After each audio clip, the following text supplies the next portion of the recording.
You ask Tiger to solve.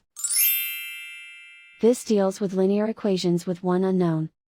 The final result is x equals 2. Let's solve it step by step. Group all x terms on the left side of the equation. Add x to both sides. Simplify the arithmetic. Group like terms. Simplify the arithmetic. Isolate the x. Divide both sides by 9. Simplify the fraction.